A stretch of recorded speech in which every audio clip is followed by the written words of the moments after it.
Bueno, queremos dar las gracias a los profesores del CEDUA, Marta Steingart y Gustavo Garza, por haber aceptado la invitación a dar esta conferencia inaugural. Ambos son investigadores de larga trayectoria, reconocidos nacional e internacionalmente. Son investigadores eméritos del Sistema Nacional de Investigadores de México. La invitación a dar esta conferencia es un reconocimiento de los alumnos del colegio por sus aportes a los estudios urbanos en diversos temas. Nos sentimos afortunados de haber sido sus alumnos en diversos cursos. Y bueno, quiero presentar a la profesora Marta Steingart. La profesora Steingart es arquitecta, urbanista y socióloga urbana por la Universidad de Buenos Aires y por la Universidad de París. Es profesora investigadora de tiempo completo del Centro de Estudios Demográficos, Urbanos y Ambientales del Colegio de México desde 1975. Es investigadora emérita del Sistema Nacional de Investigadores de México. Sus áreas temáticas de investigación son tierra y vivienda, estructura y segregación urbanas, pobreza, salud y ambiente en las ciudades, políticas sociales para los pobres, gobernabilidad y gestión local, crecimiento urbano e impacto ambiental, servicios urbanos y medio ambiente en las ciudades, desarrollo urbano, transporte y contaminación. Ha sido profesora de Sociología Urbana y de Políticas Públicas en la Maestría de Desarrollo Urbano del Colegio de México, profesora de seminario de tesis y directora de un gran número de tesis de maestría y algunas de doctorado. También ha sido profesora en cursos de posgrado en la Universidad Autónoma de México, Universidad Veracruzana, el Colegio de la Frontera Norte y el Instituto Tecnológico Autónomo de México. Recientemente ha dado cursos de posgrado en planeación urbana en la Facultad de Ciencias Sociales de la Universidad de Buenos Aires y en el Departamento de Planeación Urbana de la Universidad de Michigan. Fue asesora de las fundaciones Ford y MacArthur en sus programas de becas y apoyo a la investigación entre 1992 y 1995. Fue investigadora visitante en varias ocasiones del proyecto comparativo de ciudades del Woodrow Wilson International Center for Scholars en Washington, D.C. entre 1993 y 1996. Fue vicepresidenta del Comité de Sociología Urbana de la Asociación Internacional de Sociología, vicepresidenta del Fórum Internacional con sede en Roma y miembro del Comité de Evaluación de Investigaciones Urbanas en el Tercer Mundo de la Universidad de Berna, Suiza. Participó en el grupo de trabajo del doctor Mario Molina sobre la calidad del aire en la Ciudad de México, con un proyecto de investigación sobre desarrollo urbano, transporte y contaminación ambiental. Este grupo de trabajo integra investigadores de México y del MIT. Fue consejera ciudadana de la Procuraduría Social de Gobierno del Distrito Federal y miembro del comité coordinador del Programa de Rescate de Unidades Habitacionales de ese gobierno, desde 1999 hasta 2003. Fue consejera ciudadana de la Procuraduría Ambiental y de Desarrollo Territorial del Gobierno del Distrito Federal, desde noviembre de 2001 a 2008. Entre sus distinciones destaca la de haber sido ganadora del Premio Hábitat de Naciones Unidas 2007. Este premio se da por la trayectoria de la persona en cuanto a sus investigaciones y acciones con la comunidad. Ese año el premio ha sido para académicos de América Latina. Ha publicado unos 220 artículos en revistas y libros colectivos en México, otros países latinoamericanos, Estados Unidos, Canadá y algunos países europeos, entre los que se encuentran España, Francia, Inglaterra, Italia y Suecia. Es autora de 22 libros publicados como autora única, en colaboración o como coordinadora. Entre estos destacan, en los últimos años, Los productores del espacio habitable, Estado, empresa y sociedad en la Ciudad de México, Servicios urbanos, gestión local y medio ambiente, Pobreza, condiciones de vida y salud en la Ciudad de México, Vivienda y vida urbana en la Ciudad de México, Políticas sociales para los pobres en América Latina, Transición política y gobernabilidad local en México y Colombia, Expansión urbana, sociedad y ambiente, Entre el Estado y el mercado, la vivienda en México hoy, Desarrollo urbano y regional, dentro de la compilación de los grandes programas de México, que es conmemorativos del bicentenario y centenario de la independencia y la revolución. ciudades divididas, desigualdad y segregación social en México. Y bueno, sin más, quiero dar la palabra a la profesora Stenga.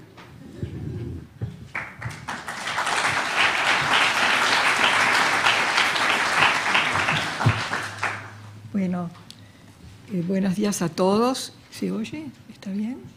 Sí.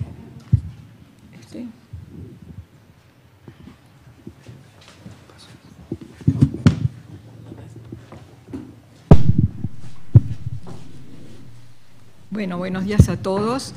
Me siento realmente muy honrada de que me hayan invitado a presentar una ponencia en este importante evento organizado por los alumnos. Me quiero sumar a las felicitaciones que se dieron en la mesa anterior y me parece realmente una iniciativa increíble, fantástica y que, como dijeron la gente que estuvo en la mesa anterior, que debería seguirse repitiendo. Bueno, mi ponencia se llama Nuevos retos y desafíos de la investigación urbana, estado del arte y perspectiva futuro. Bueno, quiero aclarar de entrada que yo no voy a hablar de toda la investigación urbana.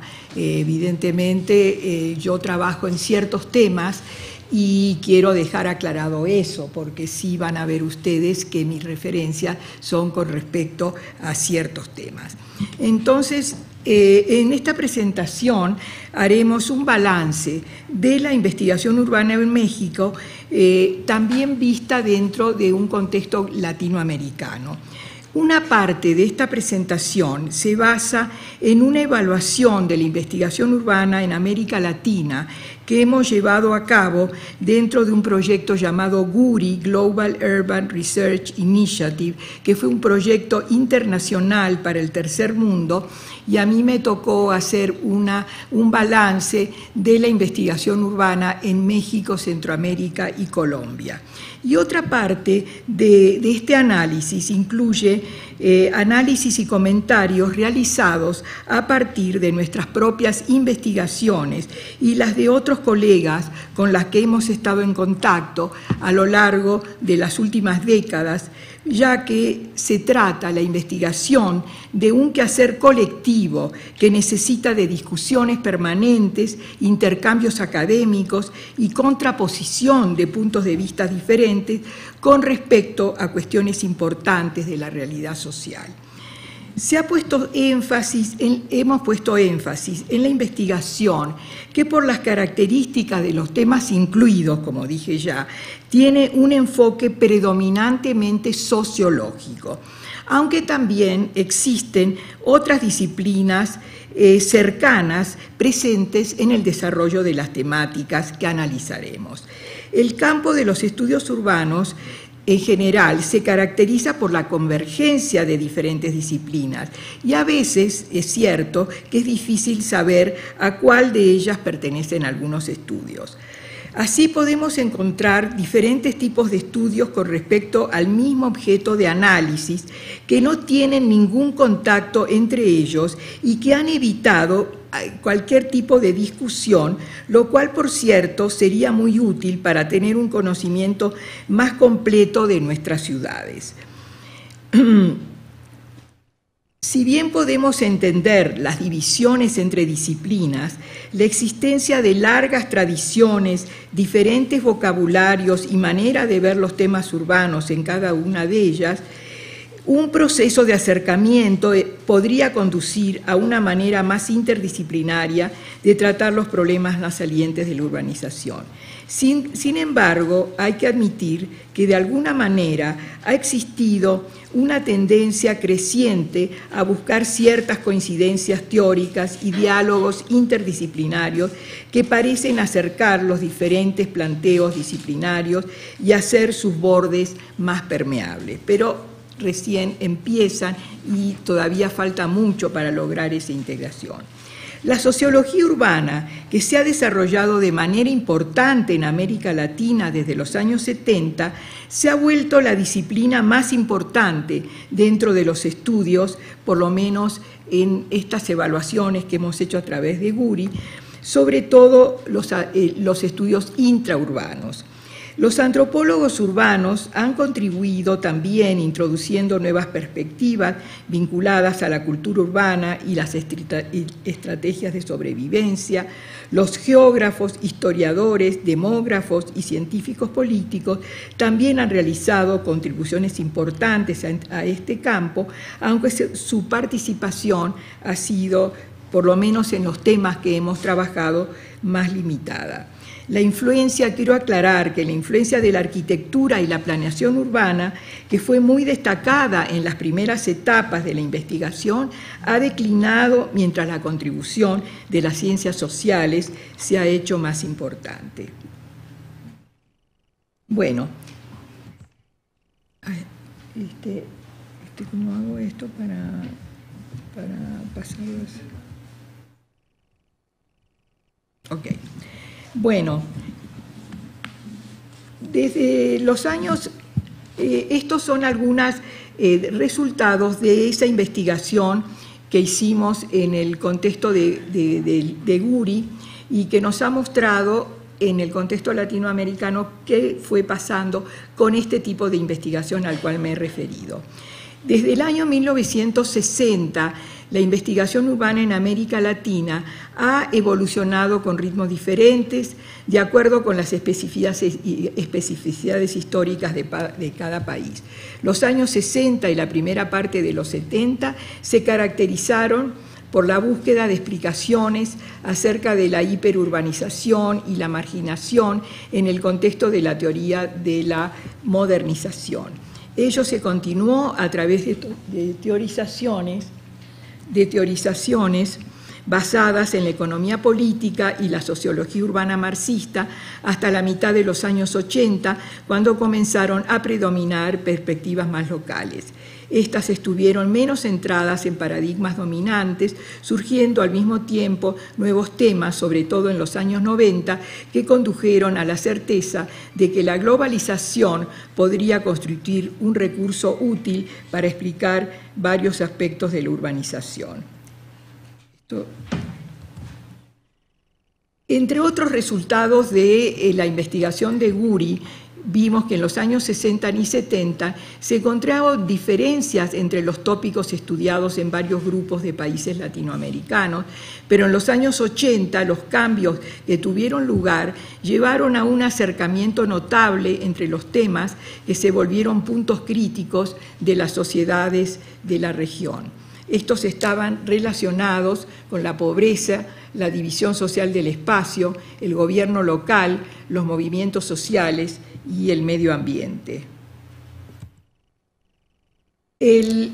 Ahora vamos a ver algunos de los temas, vamos a desarrollar algunos de los temas en los cuales yo he trabajado y también han trabajado todo un conjunto de gente en México y América Latina.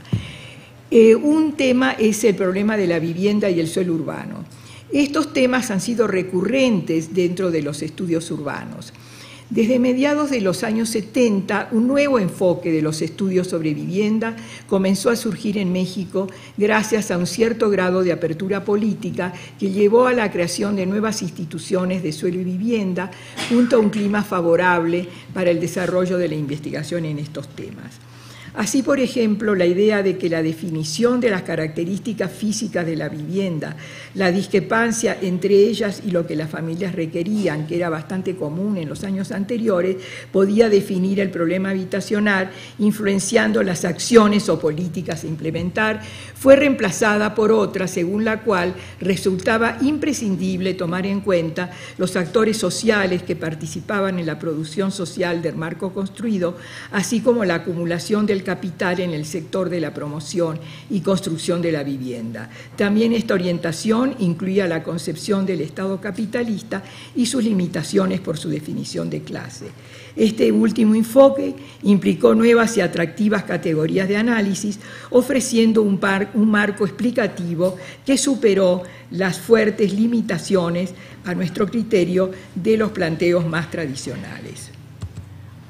La tierra urbana es parte intrínseca del problema de la vivienda, por eso hablamos del tema del suelo y vivienda, ya que ella ha sufrido grandes aumentos de precios, sobre todo en las grandes ciudades, con efectos negativos para la organización del espacio. A pesar de que comenzaron a proliferar los estudios sobre precios del suelo, fue difícil probar su vinculación con el aumento en los precios de las viviendas, la dificultad de grandes grupos de la población para acceder al mercado formal del suelo o para explicar el surgimiento de los asentamientos irregulares. El tema de los asentamientos irregulares es un tema muy importante cuando estudiamos la cuestión urbana en América Latina. Esta cuestión de los asentamientos irregulares en parte está ligada a lo anterior que dijimos del suelo y vivienda, tiene una presencia destacada en los estudios urbanos latinoamericanos, ya que esos asentamientos son muy importantes para la organización espacial de las ciudades de la región. Su importancia varía de acuerdo con la estructura social y el desarrollo histórico de cada país.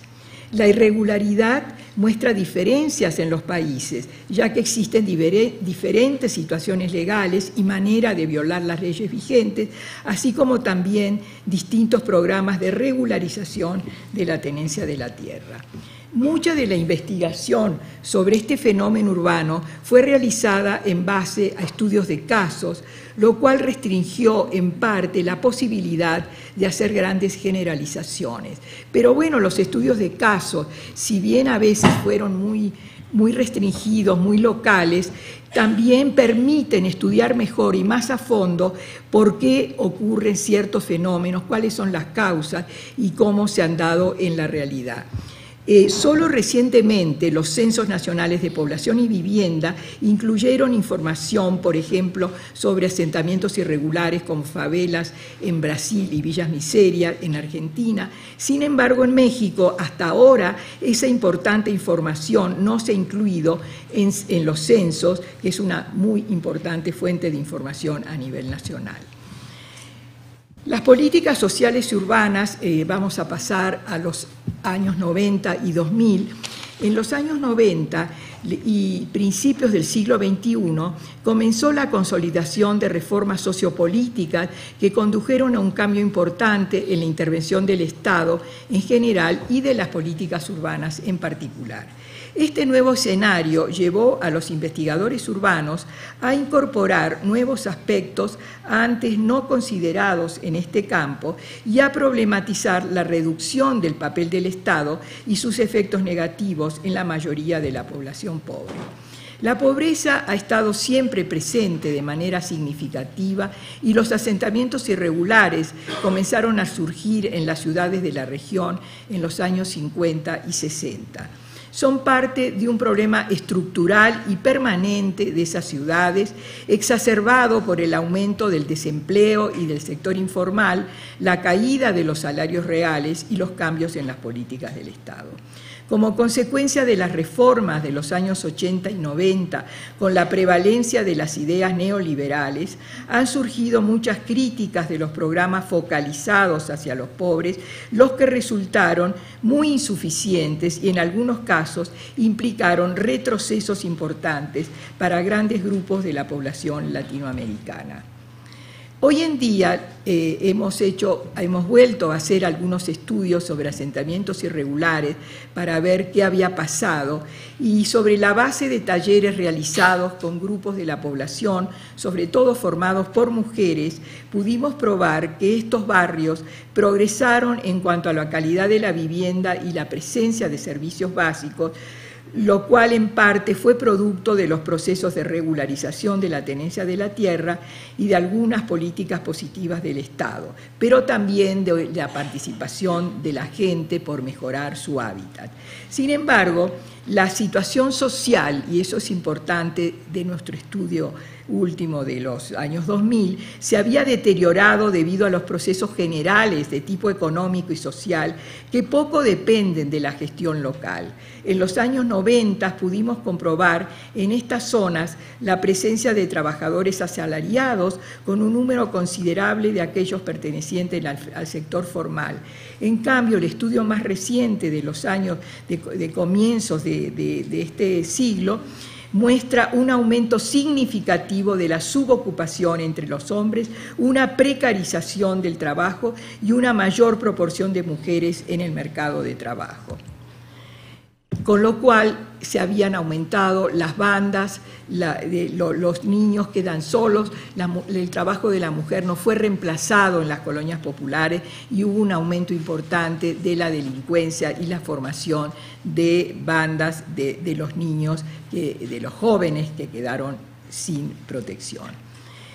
En cuanto a las nuevas orientaciones y estrategias en la investigación urbana, el cambio de actitud en cuanto a la intervención del Estado resultó clara al realizar una comparación entre las orientaciones y definiciones aprobadas en el Congreso Internacional de Naciones Unidas llamado Hábitat 1, realizado en 1976, con aquellas que surgieron de Hábitat 2 20 años después.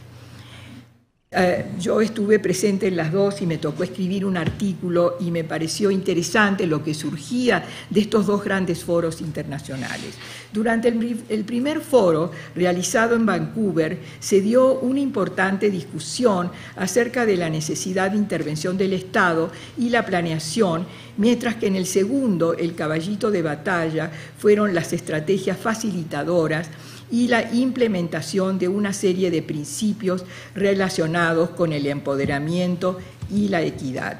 Estos principios son insuficientes para hacer frente a las necesidades de los más pobres en un mundo en el que el acceso a los recursos básicos es cada vez más inequitativo y en el que las relaciones internacionales son más asimétricas. Hábitat 2 se llevó a cabo en Estambul cuando prevalecieron principios generales en defensa de lo individual, local y privado, así como de una especie de nueva ética que sin duda refleja la idea que todo lo privado es mejor que lo público, a pesar de que la experiencia a menudo ha mostrado lo contrario. Estas nuevas orientaciones que ya se estaban dando dentro del desarrollo del neoliberalismo y que, como se marcó bien en la reunión de Hábitat 2, marcaron también la política de vivienda en México. No me voy a dedicar a hacer un balance de la misma, pero en algunos análisis recientes de las políticas de vivienda en México que hemos hecho junto con un equipo de gente en un libro bastante completo sobre los diferentes aspectos del problema habitacional y las políticas habitacionales del Estado. En este libro se ha concluido que a pesar de que la desigual distribución del ingreso en México no ha variado, las políticas habitacionales con respecto a los distintos grupos sociales ha implicado un deterioro significativo para los grupos más necesitados de la sociedad. Vale preguntarse ¿cuán adecuada puede ser una política de vivienda del Estado si no es capaz de beneficiar a aquellos que no pueden obtenerla, que pueden obtenerla a través del mercado en un país donde la mayoría de la población es pobre? Ahora continuaremos con un tema sobre las ciudades en general, un nuevo orden espacial en las ciudades latinoamericanas, división del espacio y globalización. Ya habíamos dicho cómo el tema de la globalización había surgido como una explicación importante en muchos de los estudios urbanos, sobre todo a partir de los 90 y 2000. La división social del espacio no es un simple reflejo de la estructura social. Ambos están mediadas por varios factores y nos interesa destacar, entre ellos, la lógica del sector inmobiliario, las políticas habitacionales del Estado, las zonas de urbanización irregular y la planeación urbana.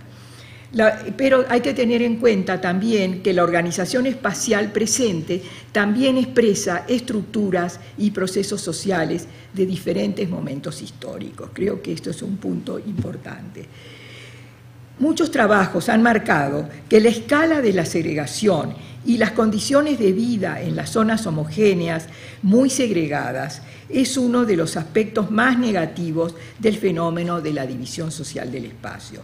Yo estoy de acuerdo con este tema, pero también me parece que hay una falta importante, si hacemos crítica a la investigación, en este tipo de temas, que falta un conocimiento mayor de cuál es la estructura social y quiénes son los diferentes grupos sociales. Cuando hablamos de grupos altos, grupos medios, grupos bajos, cuando hablamos de pobres, ¿a quiénes realmente nos estamos refiriendo? Y ese es un vacío importante que ha sido reemplazado por algunos conceptos como fragmentación, cercanía social, lejanía social, que me parece que no explican mucho qué es lo que está pasando desde el punto de vista social.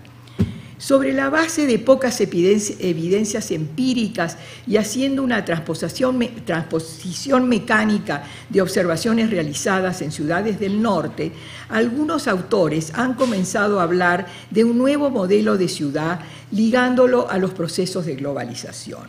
Estas conclusiones, que muchas veces pueden ser importantes, a veces pueden ser también muy superficiales y es necesario examinar estos rasgos con mayor cuidado, ya que a veces han existido por décadas estos rasgos y otros, aunque son nuevos, pueden no ser consecuencia justamente de los procesos implicados en la globalización, tanto económica como política del mundo actual. La relación entre globalización y la organización interna de las ciudades ha guiado estudios interesantes, incluyendo los casos de Buenos Aires, Río de Janeiro, San Pablo, Santiago de Chile y Ciudad de México. A pesar de las diferencias en cuanto al alcance y tipos de cambios observados en las metrópolis mencionadas y a las descripciones que no siempre están basadas en estudios empíricos, es importante notar que se refieren a una serie de procesos bastante recientes y constituyen un punto de partida esencial para descubrir los cambios que las ciudades de la región están experimentando en la actualidad. Con respecto al medio ambiente urbano, otro tema, los estudios recientes han incorporado la dimensión ambiental, ya que ella resulta crucial para entender algunos de los nuevos procesos que tienen lugar en las ciudades. Hay diferentes aspectos de la cuestión ambiental urbana, y acá en este centro se han empezado a desarrollar desde hace algunas décadas. Pero un tema importante de estos de los estudios ambientales urbanos es el de la expansión urbana y su impacto sobre los recursos naturales que rodean la ciudad. Este tema tiene una importancia fundamental cuando se estudian las periferias urbanas, aunque su relevancia también depende de las condiciones geográficas de cada ciudad. Cuál es el hinterland que rodea la ciudad y en algunos casos tiene mayor importancia ecológica o ambiental que en otros casos. En México se han establecido en los últimos años nuevas normas, planes y programas referidos a la protección ambiental de las ciudades, pero si ellos no toman en cuenta el tema de la pobreza y el hábitat de los pobres, solo pueden incidir de manera muy limitada en la protección del ambiente y en la promoción de un nuevo tipo de desarrollo urbano sustentable. También es interesante examinar los conflictos entre diferentes actores sociales para descubrir el complejo escenario implícito en la gestión urbana ambiental, que en cierta medida lo hemos desarrollado en un libro con Clara Salazar, donde hemos mostrado la complejidad que se da en la expansión urbana de la Ciudad de México. El otro tema a los cuales me referiré de manera muy rápida es el tema de la violencia en las ciudades. Solo recientemente han surgido más estudios sobre este tema, sobre todo en Colombia, Brasil y México. A pesar de que parte de la violencia en las ciudades es consecuencia del empobrecimiento de ciertos grupos, varios investigadores han mostrado que ella es más el resultado de la inequidad que de la pobreza. Algunos ejemplos de los países más pobres y de lo que pasa en Brasil, por ejemplo, confirman que no existe una relación directa entre la pobreza y la violencia, ya que las regiones más pobres no tienen necesariamente las tasas más altas de homicidio o de violencia en general. Asimismo, una de las hipótesis referidas a este tema es que el aumento de la violencia entre gente joven de familias pobres está ligada a la imposibilidad de satisfacer las expectativas creadas entre los migrantes de segunda y tercera generación. Este tipo de trabajos y demostraciones lo han hecho sobre todo en Brasil y muestra resultados muy interesantes del aumento de la violencia entre los jóvenes por esta frustración de expectativas que se dan en estos grupos. Pero la existencia de mafias internacionales dedicadas al tráfico de drogas, de personas, etcétera, constituye hoy en día una de las causas más importantes del aumento de la violencia. Bueno, acá digo algo que ya todos conocen y que México ha reemplazado a Colombia como el país donde se da el peor enfrentamiento entre cárteles de la droga. Las instituciones en México parecen estar al borde del colapso y ni la policía ni las Fuerzas Armadas han podido controlar esta situación. Si bien este problema solo pocas veces se ha tratado con un enfoque de la sociología urbana, en México se ha comenzado a hacer investigaciones en las que la cuestión del narcotráfico se relaciona con los aspectos sociales y políticos del desarrollo urbano, entre ellos los trabajos recientes de Arturo Alvarado del Centro de Estudios Sociológicos del Colegio de México. Las clases medias y altas han respondido a la inseguridad y la violencia a través de los barrios cerrados, centros comerciales exclusivos, cerrando calles y usando policía privada. Estas respuestas han exacerbado lo que algunos investigadores llaman la fragmentación de la ciudad, lo cual es más evidente en algunas ciudades latinoamericanas, como por ejemplo se ha presentado como caso muy interesante el caso de la ciudad de Río de Janeiro. Algunas reflexiones finales para terminar con este paso un poco que lo tuve que sintetizar bastante. Algunas reflexiones finales con respecto... ¿Cuánto tiempo llevo?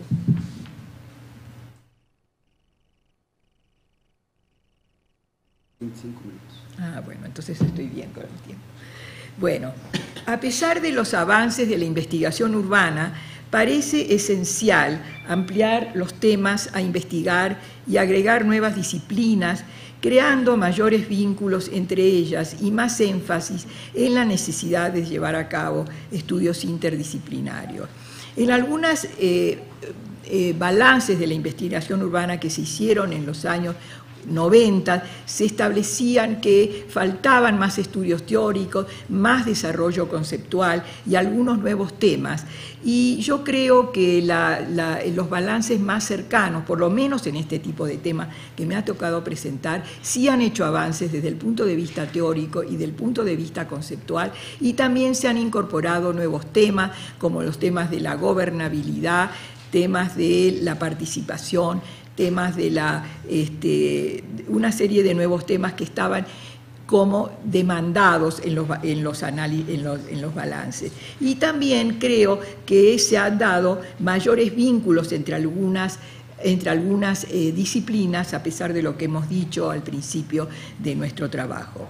También resulta necesario establecer una conexión más funcional entre el sector académico, sobre todo para estos temas que hemos estado analizando, referidos a la pobreza, a los asentamientos irregulares, una relación más funcional entre el sector académico, las comunidades pobres y quizás algunas ONGs que están cerca de las comunidades, así como superar la aparente contradicción entre un saber académico y otro popular considerado como poco científico.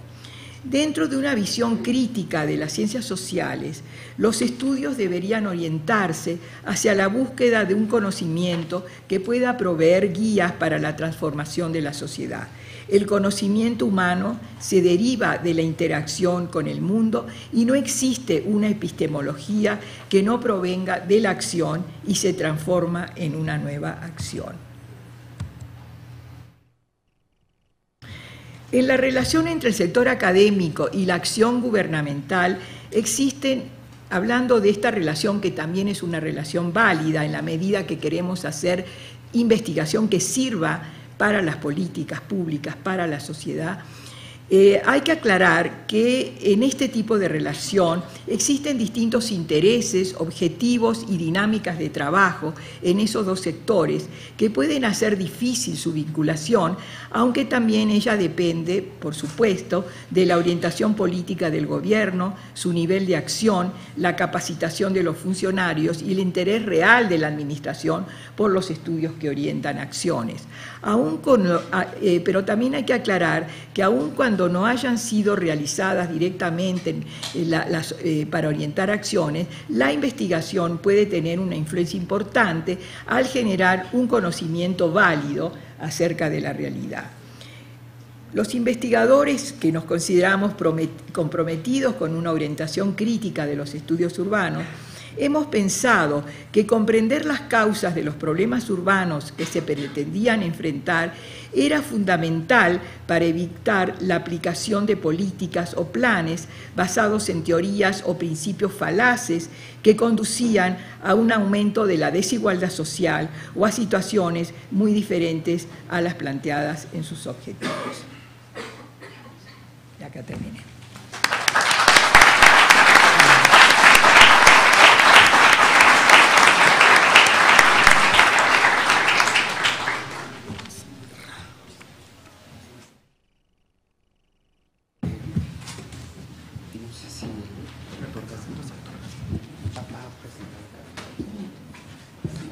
Quisiera parar, si me dejas aquí. Ah, sí, sí, sí.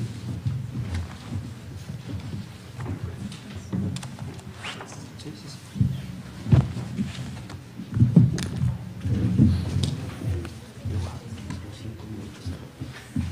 No necesito, pero bueno.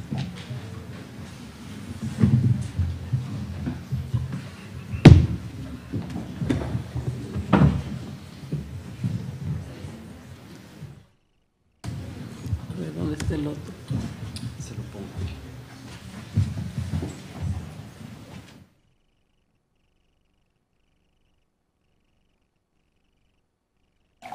Es esta la conferencia.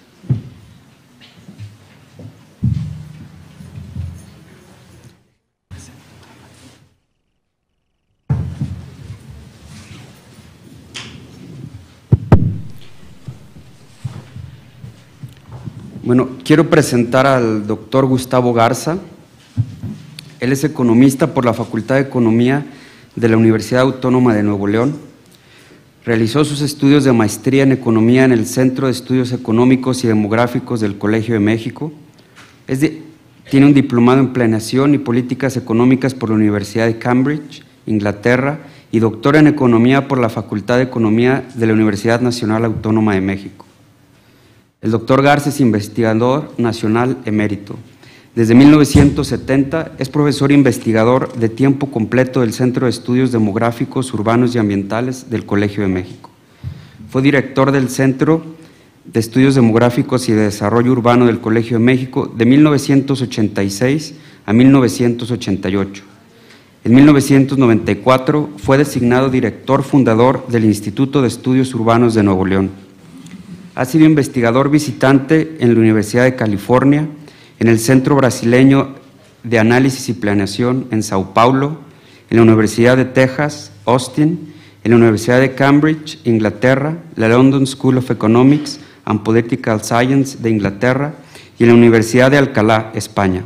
Fue miembro del panel sobre dinámica urbana de la Academia de Ciencias de los Estados Unidos de América de 1999 a 2003. Obtuvo el primer lugar en el Premio Nacional de Economía en 1974, la medalla Gavino Barrera de la UNAM, otorgada en 1985 por la excelencia universitaria en estudios de doctorado, y le fue concedida la beca Guggenheim de los Estados Unidos en 1990. Fue miembro del panel sobre dinámica urbana de la Academia de Ciencias de los Estados Unidos de América de 1999 a 2003. Es autor de 2 planes estatales de desarrollo económico y urbano en Nuevo León y Tamaulipas. Ha publicado más de 230 artículos y capítulos de libro sobre el desarrollo urbano en México, en revistas y libros especializados, y es autor de 28 obras sobre el tema. En 2011 culminó el proyecto de investigación titulado Estructura y dinámica económica del sector terciario en la Ciudad de México, 1960-2003, sobre el cual publicó 5 libros: La organización espacial del sector servicios en México, Macroeconomía del sector servicios en la Ciudad de México, 1960-2003, Evolución del sector servicios en ciudades y regiones de México, Geografía del sector servicios en el norte de México y Visión comprensiva de la distribución territorial del sector servicios en México. Desde 2010 ha trabajado en la investigación titulada Estructura intrametropolitana del sector servicios en la Ciudad de México, 1960-2008, sobre la que publicó una trilogía de libros sobre el valor de la infraestructura y equipamiento de la urbe, a partir de lo cual se analizará la localización del sector comercio y servicios para intentar determinar el patrón que sigue su organización intrametropolitana y los factores que la determinan. Estos libros son Teoría de las condiciones y servicios generales de la producción, Valor de los medios de producción socializados en la Ciudad de México, Valor de medios de consumo colectivo en la Ciudad de México. Un libro adicional sobre cuestiones territoriales en el país fue, en coordinación con la profesora Marta Stengart, Desarrollo Urbano y Regional, dentro de la colección Los Grandes Problemas de México, volúmenes conmemorativos al Bicentenario de la Independencia y Centenario de la Revolución. Muchas gracias, Gabriel. Muy buenos días a todos ustedes. La investigación de la economía urbana en México. Las ciencias sociales se transforman en las siguientes especialidades al investigar los fenómenos territoriales: economía urbana, sociología urbana y geografía urbana, ciencia política urbana, antropología urbana, incluyendo lo regional.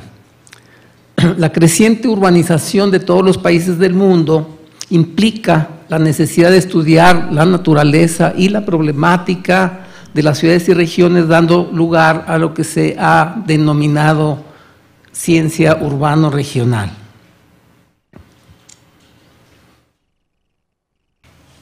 Los objetivos de la presentación que voy a hacer son exponer la naturaleza de la economía urbana y regional en forma muy sintética, presentar las tendencias de la investigación en economía urbana, no en los 50 años pasados, sino en los 74 años pasados, especialmente centrando en la etapa neoliberal del 92 al 2014, bueno, a los primeros meses del 2014. Sintetizar un par de capítulos de los 5 libros que mencionó Gabriel Ramírez sobre el sector servicios. Es el primer libro, La Organización Espacial del Sector Servicios en México, del 2006. El segundo libro, Macroeconomía del Sector Servicios en la Ciudad de México, 60-2003. Quisiera nada más hacer un paréntesis.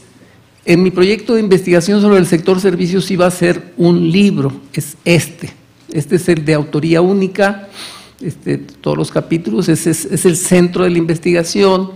Sin embargo, con la edad se va haciendo uno sabio. Normalmente cuando es uno investigador joven es un poquito más egoísta que después. Entonces, por ejemplo, yo tenía, como se suele hacer en la academia, yo no doy una metodología de comparabilidad de los censos económicos y un ajuste con cuentas nacionales que me ha llevado 1 año y medio hacer a un estudiante para que la haga antes de que yo publique. No, que se esperen a que yo publique y luego que lo vean, ¿no? Pues se me ocurrió ofrecer la metodología, ya la tenía, pero no había escrito el libro. Entonces me faltaba, tuve 1 año, porque el libro salió 2 años después, pero el colegio se tarda 1 año, alrededor de 1 año, para publicar un libro una vez que uno lo entrega. De esta suerte les ofrecí a los alumnos de la Maestría de Estudios Urbanos un USB con 500 artículos electrónicos sobre el tema y la metodología que comparaba los censos económicos para que lo aplicaran. Yo lo iba a hacer para la Ciudad de México, para que lo aplicaran a otros estados y a otras ciudades, siguiendo exactamente la misma metodología de tal suerte que fueran comparables.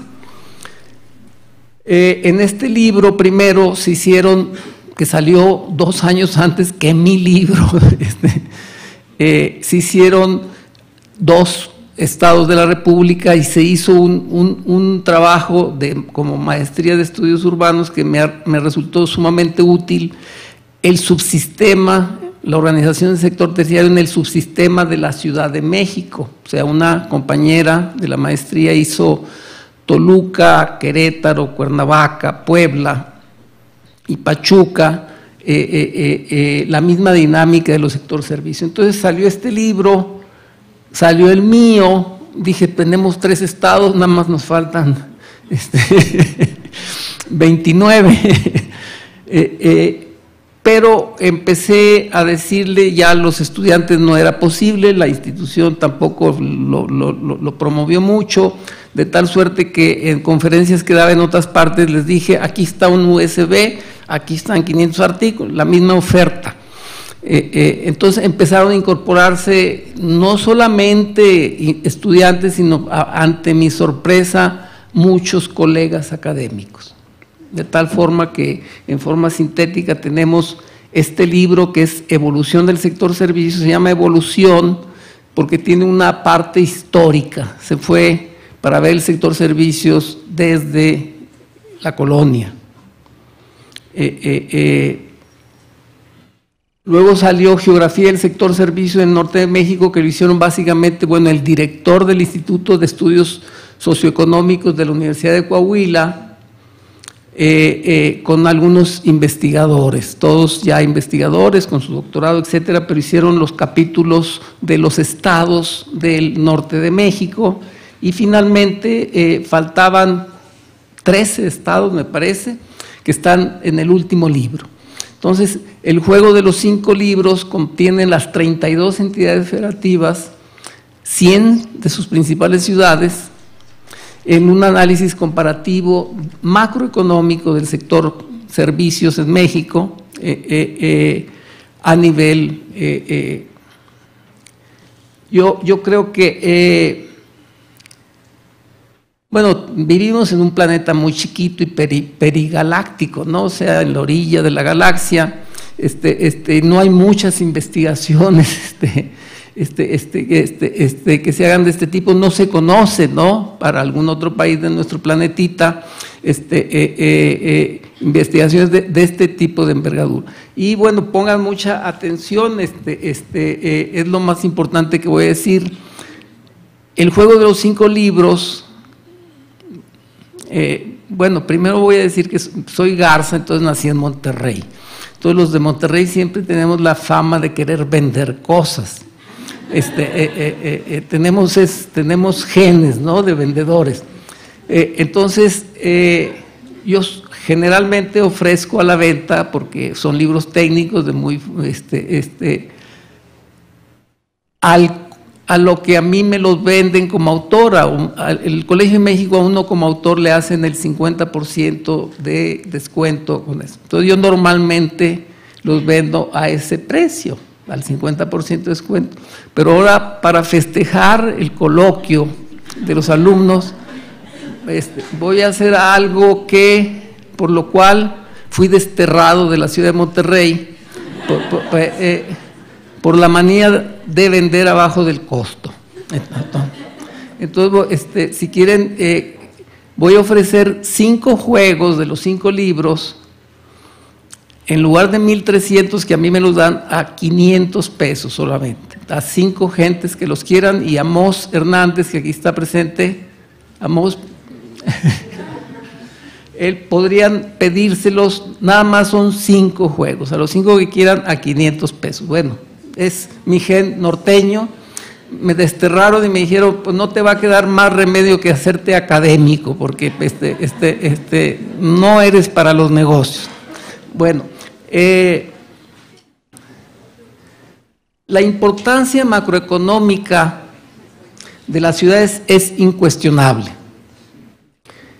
Las 62 áreas metropolitanas de México en 2010, que las acabamos de delimitar, difieren de las del INEGI, representan el 84% del PIB nacional, no agrícola, y las 11 de más de 1 millón de personas, o sea, tenemos 11 ciudades de 425 para 2010 que tienen más de 1 millón de personas, obviamente Ciudad de México en primer lugar, con alrededor de 20 millones. Esas 11 ciudades producen el 56% del PIB no agrícola, y el PIB no agrícola es el 95% del PIB total. De tal suerte que es el grueso de la economía. Entonces, bueno, la macroeconomía urbana, ustedes tienen una mesa, la mesa 10, sobre problemas económicos de las ciudades, que es lo que versa el análisis de mi presentación.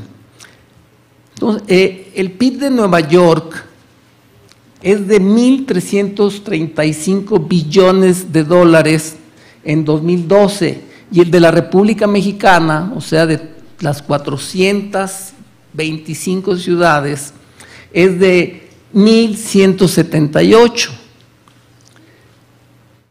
O sea, Nueva York tiene como un 20% más PIB que la República Mexicana. Una ciudad que será, vamos a decir, 3.000 kilómetros cuadrados, produce más PIB o sea, Nueva York, 3.000 kilómetros cuadrados, como la más colosal fuerza productiva, sería la 13ª economía del mundo, si ponemos el PIB por países. México es la 15ª, España la 14ª, o sea, Nueva York produce más que España y más que México, y más que los 200 países que le siguen, ¿no? El análisis de las ciudades como factor de producción es crucial, pues, para entender los determinantes del desarrollo económico de las naciones. Y los conceptos de las ciudades, ciudad mundial o la ciudad global, por ejemplo, pues Patrick Gittes, desde los años 30 del siglo pasado, y Peter Hall desde los años 50 y 60, tienen una serie de obras muy importantes sobre el concepto de ciudad mundial, como es en la cúspide de las ciudades mundiales se encuentra evidentemente Nueva York con esta monumentalidad de producción.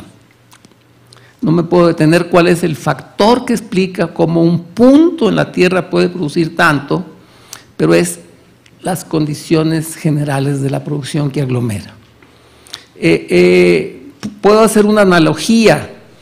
Los astrofísicos nos dicen que si la Tierra la captara un hoyo negro, de los que nos dicen que hay, ¿no?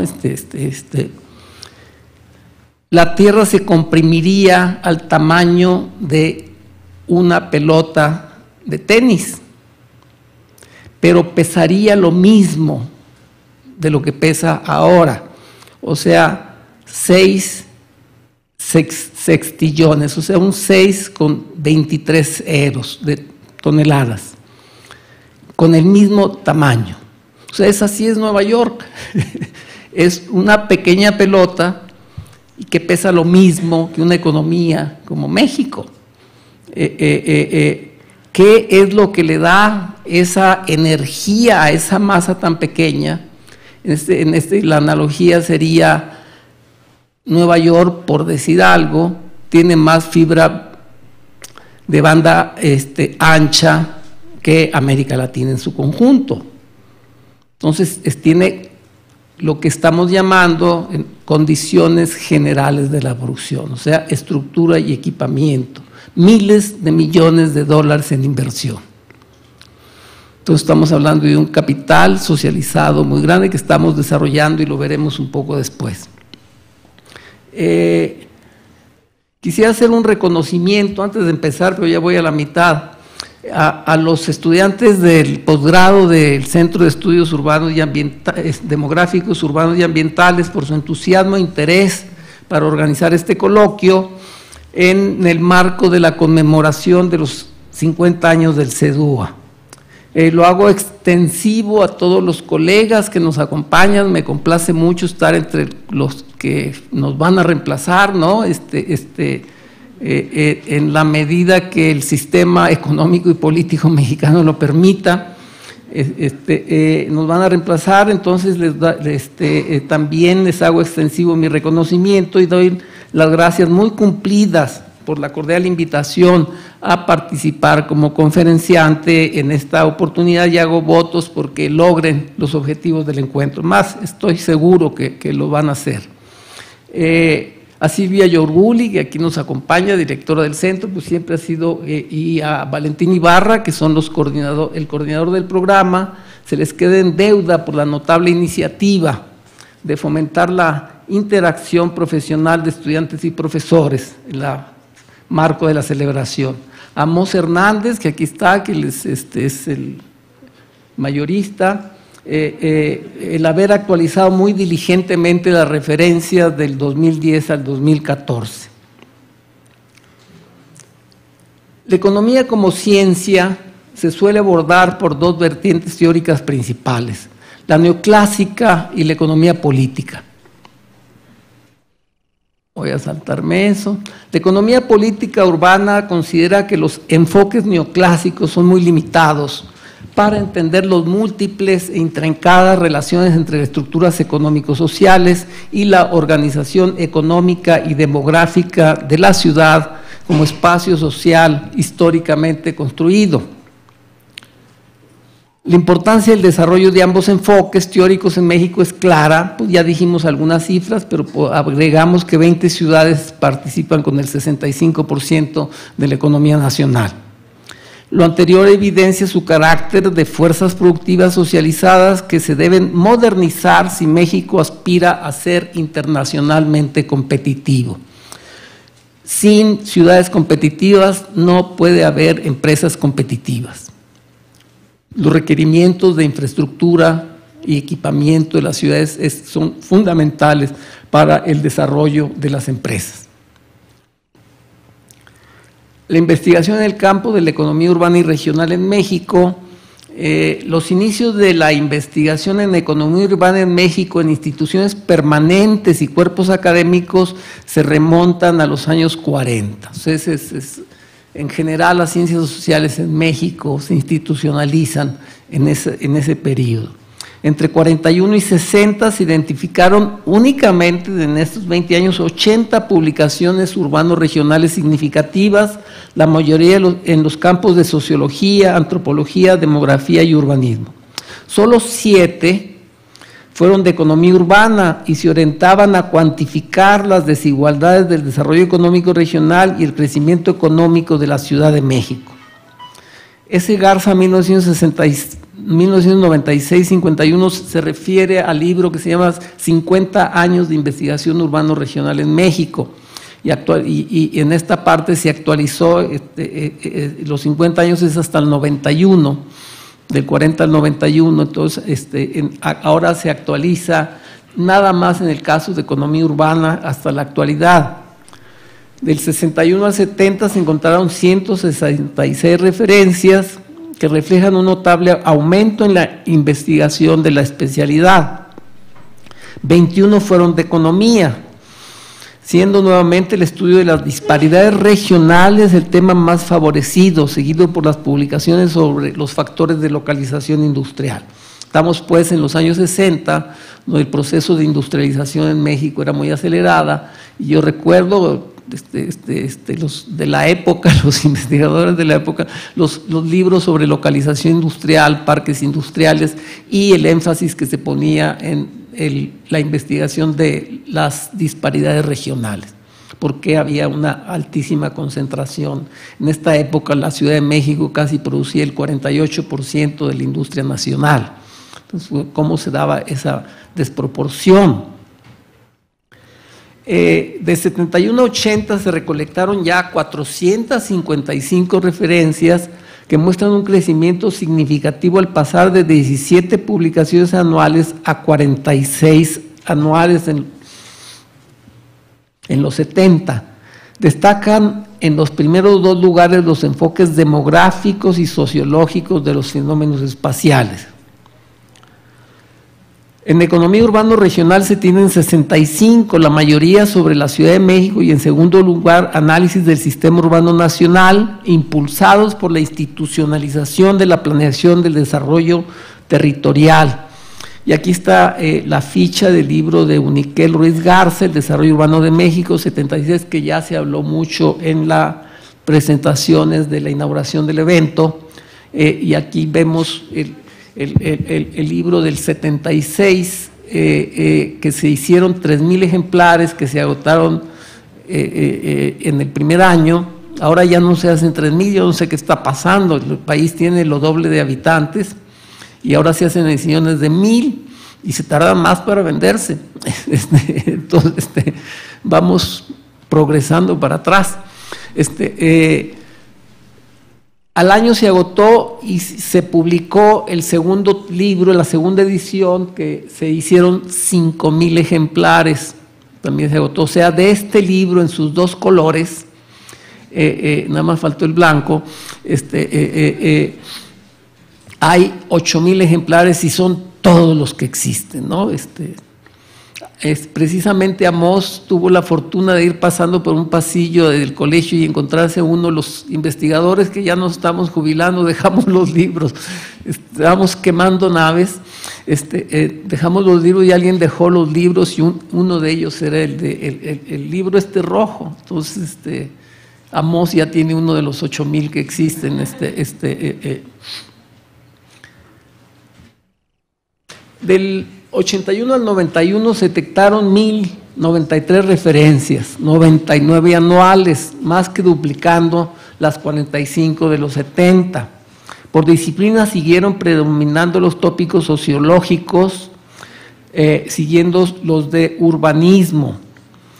Las de economía urbano regional aumentaron a 122, pero su importancia relativa disminuye al 11%, pero su número anual se eleva de 5 a 11. Que bueno, no se puede decir que sea tanto, que 11 al año de la especialidad.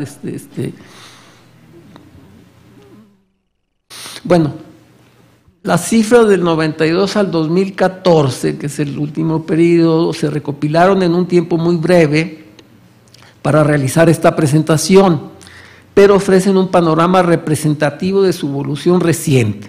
Sobresale lo siguiente: su notable crecimiento en los 70 años considerados hasta alcanzar un total de 890 en 2014, que 75% se publicaron del 92 a la fecha. Su cifra anual se eleva notablemente de 2 en los años 60 a 37 en los primeros 14 años del siglo XXI. Aquí están los datos básicamente que acabo de reflejar, pero no podemos detenernos. Me quedan 9 minutos con 24 segundos. Respecto al tema específico, las publicaciones a partir de los años 90, destaca la industria, sigue siendo importante, el desarrollo de las desigualdades regionales y la economía urbana regional. Aquí empiezan temas nuevos, digamos, que no habían, como el impacto de la globalización y el Tratado de Libre Comercio. En cuarto lugar, aquí está por temas. Esta es la versión corta, tengo una versión larga donde estaba por cuáles son libros, cuáles son artículos, por ciudades, etcétera, etcétera, un análisis más pormenorizado de las publicaciones en economía urbana y regional.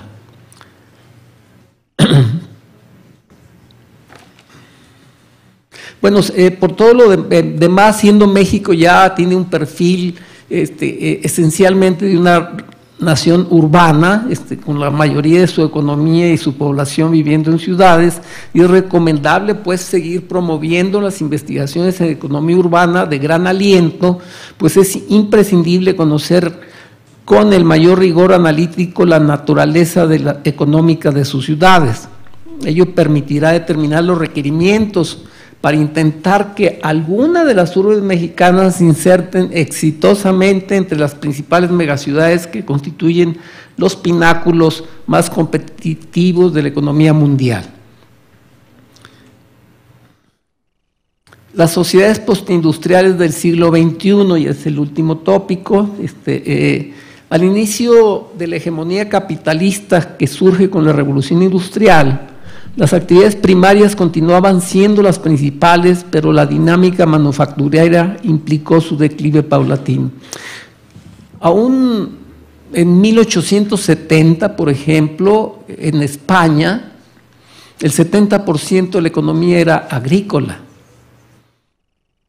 Y en Estados Unidos algo semejante.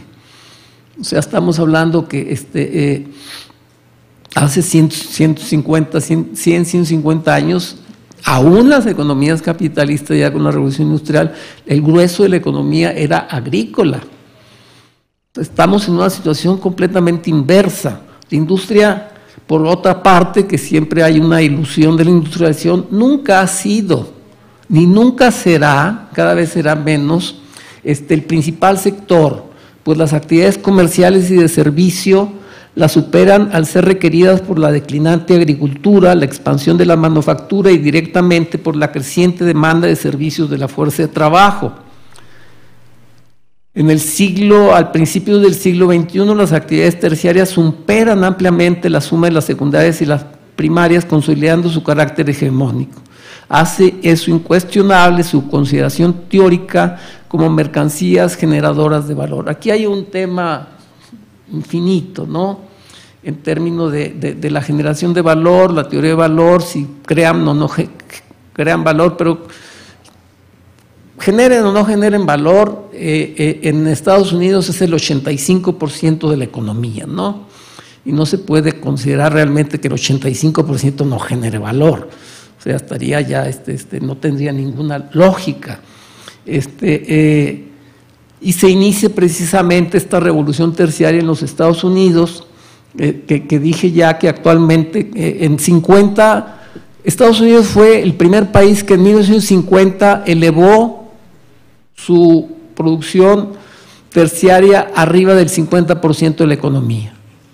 Y actualmente es al 85% de la economía norteamericana, y en 10 años va a ser 90%, y en 20, 25 años va a ser 95%, la economía terciaria.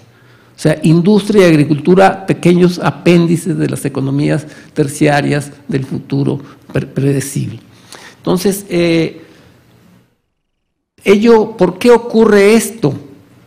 También sería no de una conferencia larga, sino de un semestre de estudios, porque en forma muy sintética, o por los nuevos paradigmas tecnológicos de la producción flexible que elevan exponencialmente la fabricación de bienes industriales, al combinar los grandes inventos en semiconductores, microelectrónica, biotecnología, cómputo y telemática, así como nanotecnología y mecatrónica. O sea, la Toyota saca un carro cada 30 segundos. Entonces, por decir algo. En México la servicialización de la economía avanza. En 2013 el PIB del sector terciario es el 67%, actualmente es como 70% el PIB terciario. Bueno, hay mucho sector terciario informal, entonces eso la diferencia de las economías terciarias del primer mundo.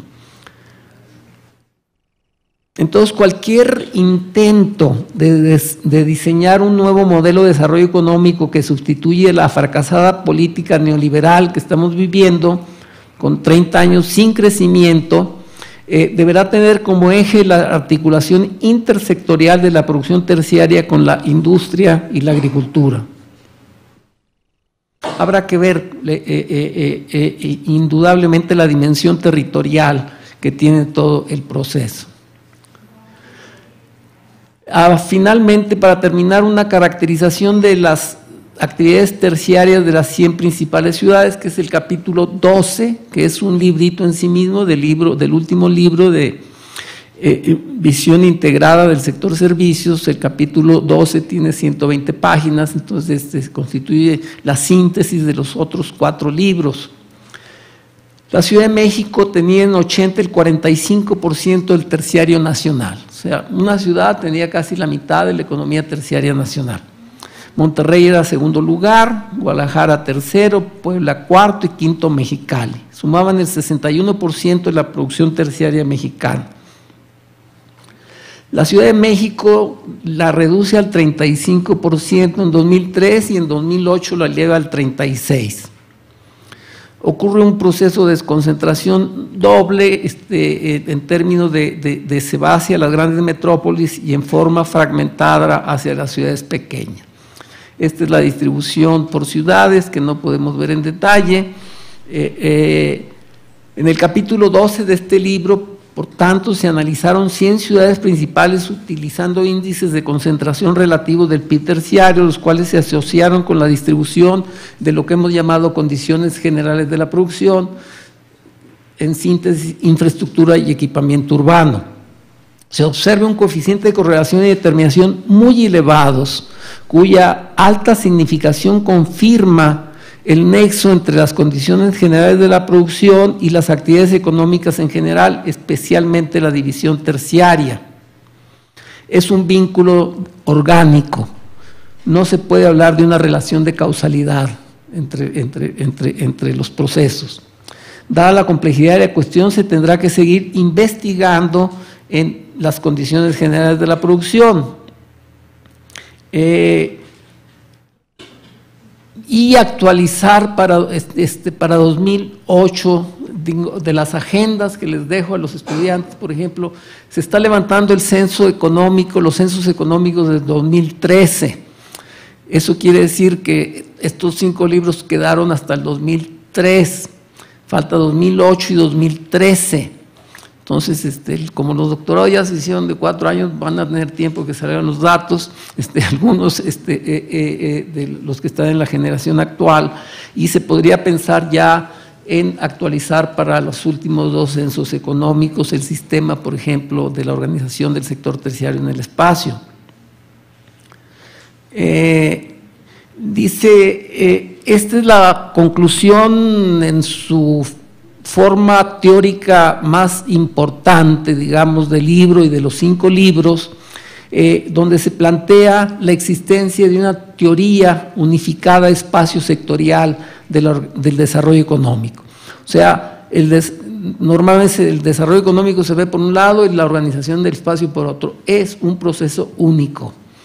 Es un proceso único y tiene que haber una teoría única. Ahora sí que se me acabó el tiempo, pero entonces simplemente esto se analiza en detalle fuertemente en la trilogía que se mencionó. Este libro ya salió desde el 2013, Teoría de las condiciones y los servicios generales de la producción, donde se hace un análisis teórico de esta categoría y se plantea su incorporación dentro de la teoría del capital. O sea, hay un capital social y hay un capital privado. El capital social es cada vez más importante y lo constituyen las ciudades. Y se empieza el análisis empírico. El libro 2 que está por salir, ya está la portada y la cuarta de forros, ya me la pidieron, es el valor de los medios de producción socializados en la Ciudad de México, donde se analiza. Y este es importante también en el marco de este evento porque, excepto un capítulo mío, todos son capítulos de estudiantes de la Maestría de Estudios Urbanos del Colegio de México.